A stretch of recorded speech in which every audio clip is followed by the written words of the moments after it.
Hello everyone. आणि आज मला मावशीने सांगितलं होतं येताना की लिज्जत पापड घेऊन ये. मग मी पापड घेतलं आणि म्हणलं मग त्यासोबत थोडंसं काहीतरी खायला घ्यावं थंड थंड. मग उन्हाळ्याचं आईस्क्रीम खावं वाटतं. मग आईस्क्रीम घ्यायला गेले.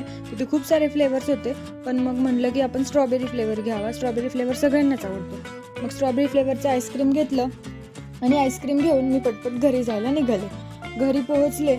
काका आणि अथर्व हॉलमध्येच बसले होते, टी व्ही बघत, कुठला तरी जुना पिक्चर बघत होते. मग आले, फ्रेश झाले आणि किचनमध्ये गेले. तर इकडं आजी आणि मावशीचा स्वयंपाकाची तयारी चाललेली होती. आजी करत होती भेंडीची भाजी, मावशीची खिचडी करणं चाललं होतं. तर मग खिचडीसोबत मला आठवलं की आपण करूया मसाला पापड. मग मी कांदा, टोमॅटो आणि कोथिंबीर चिरून घेतली. मावशीचे पोळ्या करणं चालले होते अथर्वसाठी. पापड पटापटा भाजून घेतले.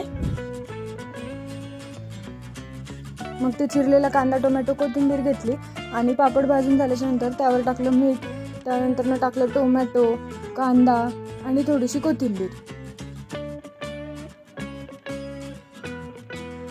मग ते टाकून झाल्याच्या नंतर त्याच्यावर थोडीशी शेव टाकली. मावशीने आयडिया दिली, थोडीशी शेव होती घरी, मग ती पण टाकली, बारीक शेव एकदम. आणि असं थोडंसं मीठ टाकलं, तिखट टाकलं आणि चाट मसाला टाकला. चाट मसाल्याने खूप छान टेस्ट येते मसाला पापडला. तर हे सगळं करून झालं. तुम्ही पण एकदा नक्की मसाला पापड ट्राय करून बघा खिचडीसोबत. खूप छान लागतं, एकदम असं हॉटेलमधल्यासारखं लागतं.